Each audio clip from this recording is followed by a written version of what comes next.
Hey y'all, I'm Byron. And I'm Margaret. We'd like to welcome you to our first episode of Beyond I Do podcast. For our first episode, How It Started, we want to give y'all a little bit of background on who we are and why we're here. Before we get into our episode, we want to share this disclaimer. We are not marriage counselors, nor are we mental health professionals. We simply want to share with you what has worked in our marriage. Now, on to our episode.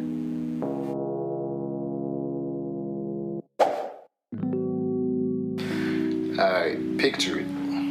Georgia, 1992. Nah, that's Golden Girls fans will get that. But the year was 1992, and I was getting home from school, and I was with a friend of mine, and we all got dropped off at my house, and I remember him making a phone call. He said, "Hey man, I'm gonna go around here and check out my friend Margaret. She stays around the corner." And, I was like, well, my neighborhood, I know just about every female in the neighborhood, So I need to go investigate who this Margaret young lady is. Young lady. Okay. So it was like right around the corner from the house, and we walked around there, and it was her and her cousin. They were sitting on the car, and my friend introduced us and spoke to her, and okay, shawty looking a little fine, she look cute, And then so that was it as far as our initial introduction, which Margaret just doesn't remember. Why don't you remember that? I don't remember because I had a crush on his friend. I had met his friend. I had met two of his friends previously. And the particular friend he's speaking of, I had a crush on him. So I wasn't paying attention to who his friend was with. I was paying attention to his friend. So I don't remember that first meeting, but that's how he says it happened. Yep, so fast forward, I don't know, a couple of months later, another friend of mine, he brings her to my house to introduce us, and I'm like, I remember you from somewhere. And then we realized that, we met from the previous friend, so. And I promise y'all, I don't remember any of this. She don't remember that either. I don't remember. I just remember that there was a time in my life that there was no Byron. And then there was a time in my life that there was Byron.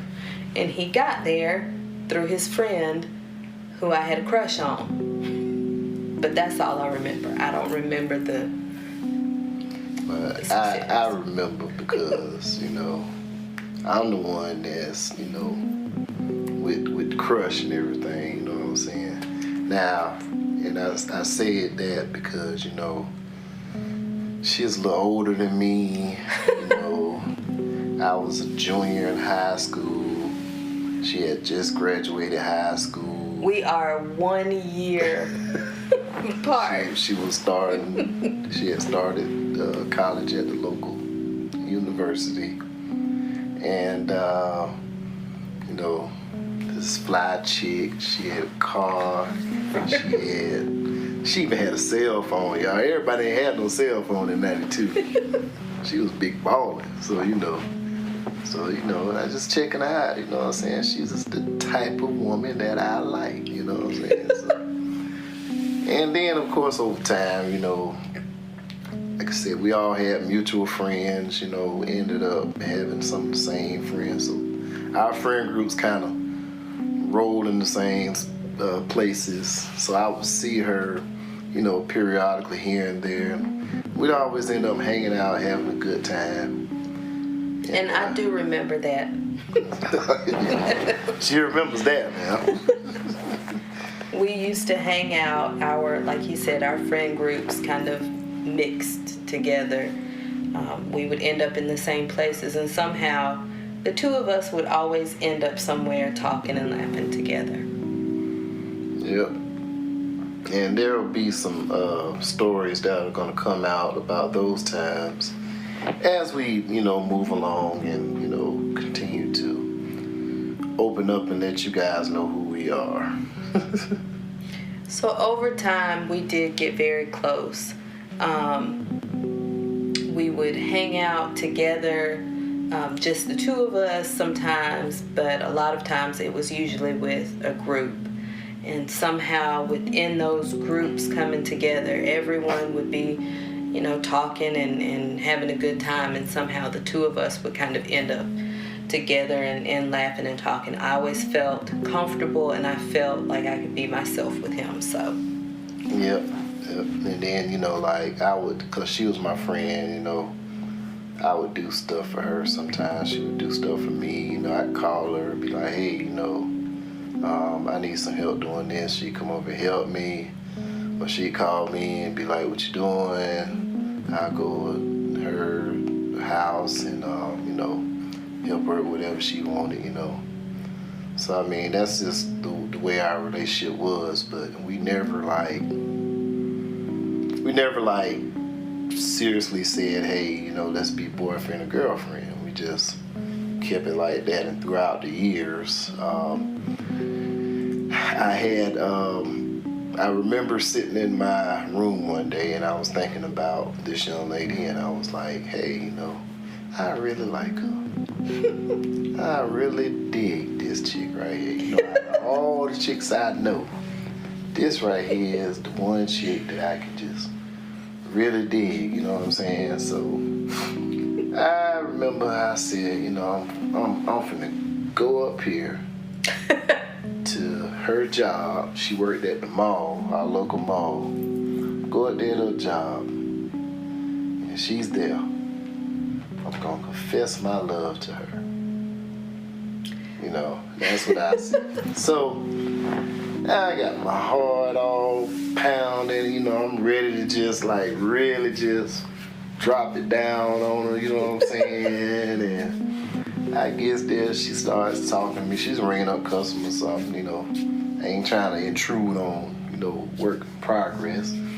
But so she tells me, she said, guess what? I said, what's going on? She said, I'm getting ready to go to Georgia Southern. And boy, my heart just dropped to the ground. Bam. Now, in retrospect, yeah, the school was like an hour and a half away from our hometown, which wasn't really no big deal. But my young mind was thinking, she gonna go down there, she gonna meet some college dude. I was still in high school. I ain't gonna be able to compete. So I punked out, y'all. That's what I did. I punked out. And as a result of that, yep, and as a result, apparently I found out later he ended up meeting someone else, and this other person he was in a long-term relationship with, and it ended up to be a very bad relationship.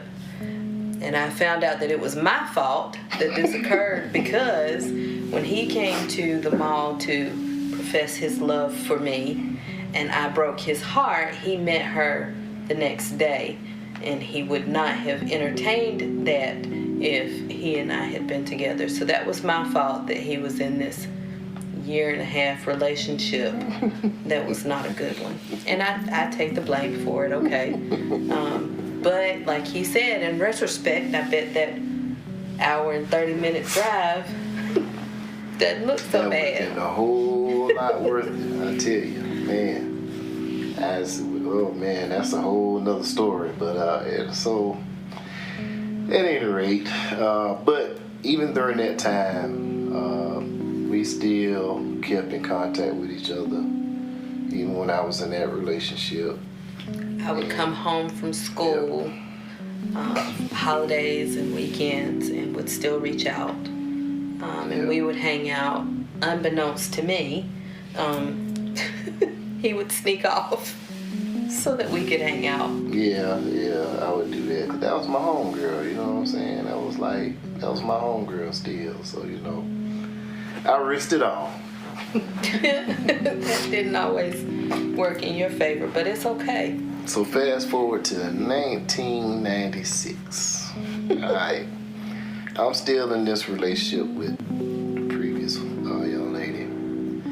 A lot of stuff happened.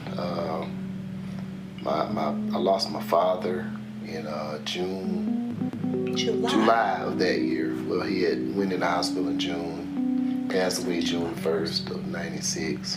And that happened. And I was at that point where I was trying to figure out, what I was going to do with life. When I graduated high school, I went off to college, stayed there for a year. And that didn't pan out. I came back home, just working little, jobs here and there. Just trying to figure out life and, dealing with the death of my father. And as she would always would, and now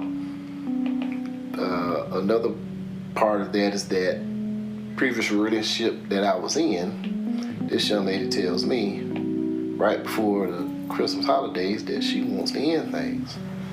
So, as my baby always had done in the past, she always called me at the right time. So she called me at the right time. We sat there and we had dinner that evening. And now I remember that because we went to Applebee's. Yep. And I lost that $100 bill from Grandma. Yep, she lost a $100 bill. Was that when you told me you were going? Yep, that's when I let you know that I was moving back home. And I asked you to help me move. Yep. And y'all, let me tell you, in my mind, I knew that this was my chance. That I needed to, help her so that then I could help myself later. Anyway. Just being real. And so with that move, that started our official relationship. We was hanging out every day. We were, which my mom years beforehand started referring to him as her son. Yes, she did. So I think my mother was extremely happy when we finally were together. In hindsight, as adults looking back, I realized that we kind of moved too quickly. Even though that relationship that he was in, that particular person treated him poorly and did not deserve to have the relationship with him, I still needed to understand that he needed time to grieve that relationship. And so breaking up with her and then he and I getting together, that was not the best move looking back in hindsight, because he didn't have time to fully process all of that, along with losing his dad in July. So that was the first Thanksgiving, the first Christmas without his dad. One of our first official Valentine's Day, we actually took his mom out to dinner and a movie, because that was her first Valentine's Day without his dad.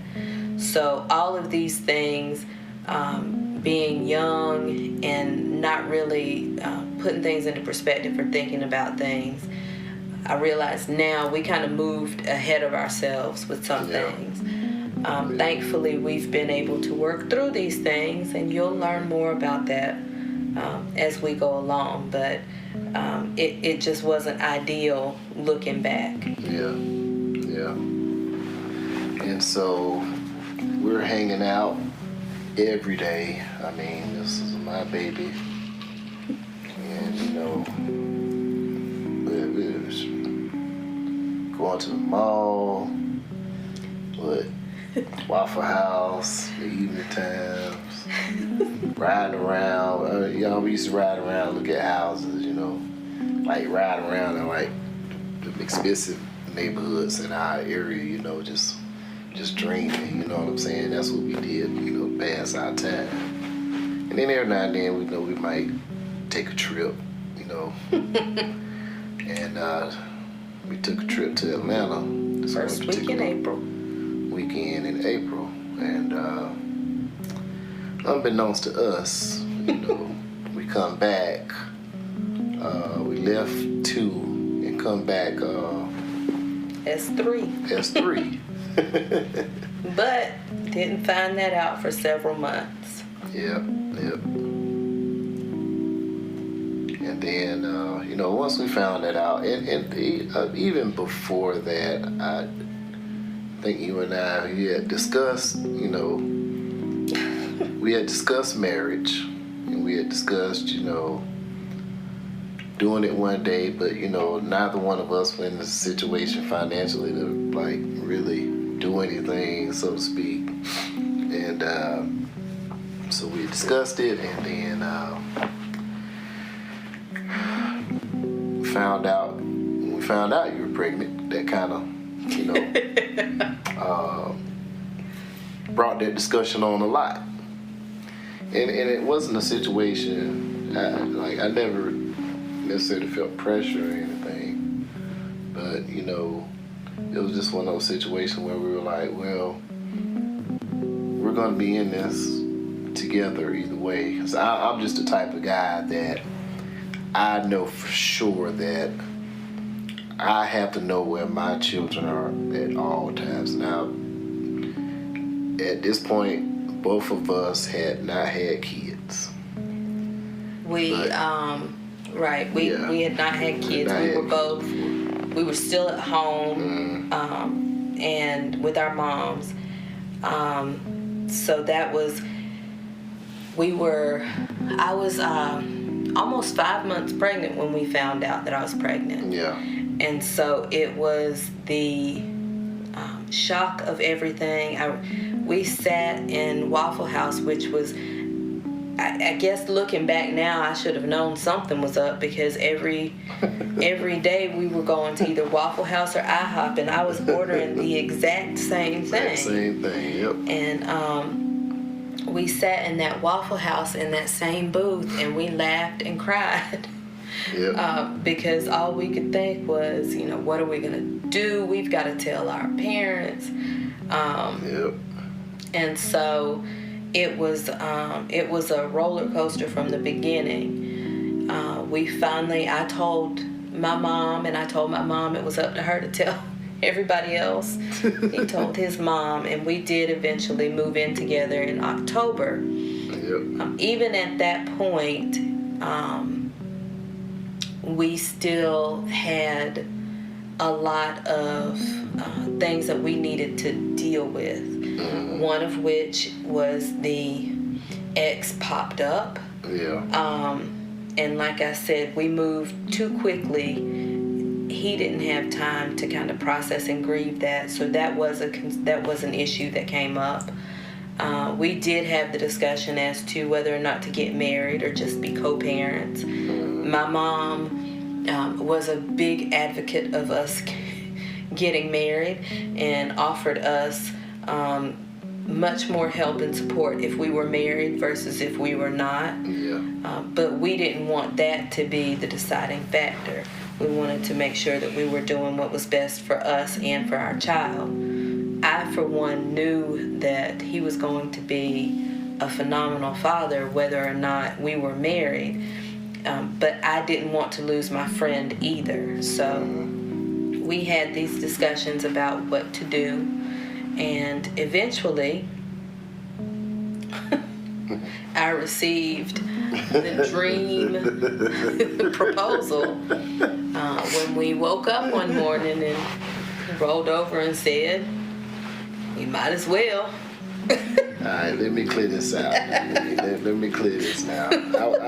Now, she was working at a call center, and I was working at another call center. And so I was, got to know the people pretty well because of the job that I did. So I know that one of the young ladies that I work with had recently got married like that summer. So I asked her, I said, well, what did you guys do? And she told me, we went to such and such, and we went to the courthouse and filed for the license, and then we had our, she basically told me the steps on what would happen. So now, mind you, I promise y'all, I learned this when we started preparing for this podcast. I had no clue about any conversations with anyone else. All I know is I woke up and rolled over, and he said, we might as well do this.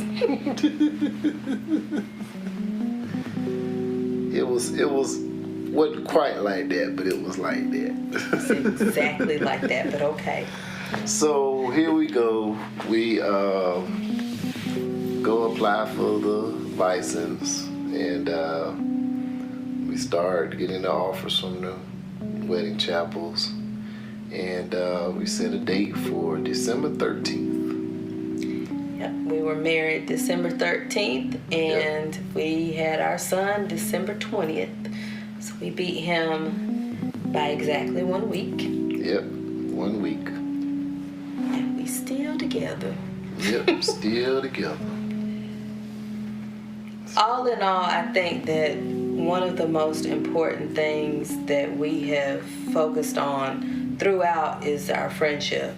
The two of us are really best friends. We enjoy each other, enjoy each other's company, and both of us believe in like being more important than love in a marriage. Yes, definitely. There are plenty of people that I love, but I have no desire to sit with and spend any amount of time with. However, when you are saying I do to someone, you have to make certain that this is a person that you are going to wake up next to every day and not feel contempt for. So I think that one of the biggest things between us has been the fact that we like each other, we enjoy each other's company.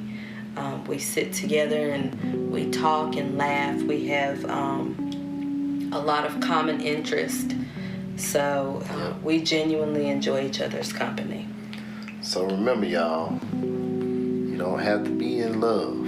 Yes, you do. Well, you got to be in love, but you mainly need to be in like. You definitely have to be in like with the other individual, with your mate. Because you can be in love, you can love them and can't stand them. Yep. That's so that's one of the things that, and that's something that, we come across recently from the last few years, like, just the importance of liking your life mate. That's very important, and being able to sit in a room with each other and whether if she's doing one thing and I'm doing something else, but we still have a connection where we look up and say, hey, this happened, or to be able to discuss things that are important to you, and that just makes a lot of difference in the world. So I mean, those things like that are important, and I mean, we just wanted to share with the world how we did it, and there's no one way. It's just how we did it.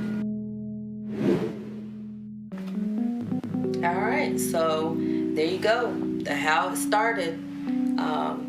Hopefully, you've enjoyed listening to our humble beginnings, and you will join us next time to hear how it's going. But now we have a segment that we'd like to invite you to share with us called Let's Discuss It. And our first topic is something that we had seen posted on social media, and we decided that it was an interesting topic to begin with. Is a relationship a 50-50 arrangement? So we've seen this question posed a couple of times in different groups, and sometimes the responses are a little bit outlandish, but we wanted to get your opinion but also share ours. So is a relationship a 50-50 arrangement? What do you think? It's definitely, it can be 50-50, but I think more in terms of both putting 100% in. You know, as far as, 50-50, discussed in modern days is people always tend to think about it as in reference to finances, pays half the bills or things like that. But 50-50 can also be, duties. It can also be, responsibilities, chores, things like that. So, those are things that I think that people in a marriage need to come together and discuss, kind of in the beginning, to kind of say, okay, and people have their strong points, some people have their weak points, and you just have to know who's who and meet in the middle. And I think discussing those things will help the relationship a lot better, as far as just, just assuming that everybody, assuming that every woman is supposed to cook dinner every night, or assuming that every man is supposed to take out the trash, assuming that, all these, what do we call them? Gender roles. Gender roles should be filled, and, you're going to do it because you're a woman, or you're going to do it because you're a man, and that's just not reality in a sense. I think that for me, when I see 50-50, I tend to be very literal in my thinking, and so that to me is not realistic. That's a roommate situation. I think that I also see that there's even or equal effort going into it. That makes more sense to me. And I think that's what's most important, is that there's an equal effort. However, whatever number you want to assign to it, 50-50, 100-100, there has to be equal effort. So in our marriage, throughout time, there have been roles that are more set and roles that are more flexible. So I don't take out the garbage. It's not because I refuse to, it's just because that's a part of his routine. And when I say take out the garbage, if the garbage can is full, or if I'm cooking, when I cook, I take that stuff out. But as far as, the night before garbage day and getting all the trash together and rolling it out, I don't tend to do that. But it's not that I won't do it, it's just that's part of his routine. Cooking is one of those things, cooking and grocery shopping. Yeah. Those are things that throughout our relationship have kind of gone back and forth. And it just depends on whatever's going on in our family at the time. However many kids, however many kids we have in the house at the time. And as you get to learn more about us, you'll know that we have a lot of kids, and at one point they were all with us, and that took a lot of effort on both of our parts because of how he works, because of how I work. So we've just learned that when something needs to be done, you do it. If dinner needs to be fixed, whoever's available can fix it or can buy it. If laundry needs to be done, that's one of those things that I actually prefer for me to do it, because I don't like for the clothes to sit in the dryer too long. I like to take them out and at least fold them if I don't put them up so that they don't get all wrinkled. But I'm not going to come home and complain if he's done the laundry. So when something needs to be done, we do it. And that's just, to me, that's what's worked for us. And not paying attention to, what society has put in place or what other people have to say. We have to do what works for us. Yeah. So. And I think the main thing together is, it's all about making adjustments to whatever situation. For many years I've worked shift work, which allowed me to, I work rotating shifts, so I would be home a lot during the week, or I would work night shift during the week. So when I was on night shift during the week, a lot of times I would cook.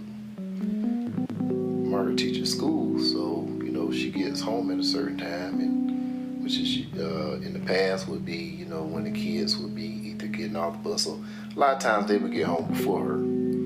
So I would either begin cooking, or I would just cook all together, or I would pick up something, or we'd decide if we were going to order something, depending on what was going on, whether if there were after school activities or practices. We just made adjustments accordingly. And I think that's the main thing that people have to do. Of course, as the kids get older, they become less dependent upon you. You can kind of, you might be able to divvy some of that to a child or whatever, or however you see fit. And, anything as far as like the laundry or the dishes or what have you. So it's not a good idea to just get stuck in one mindset. And that's the one thing that I appreciate about this woman here, because she surprised me. She told me a long time ago, she said, I'd never cut in the grass. I ain't cutting no grass. So and it was like a couple of years back. I'm sitting up there and I'm getting frustrated. I had to work a lot off days.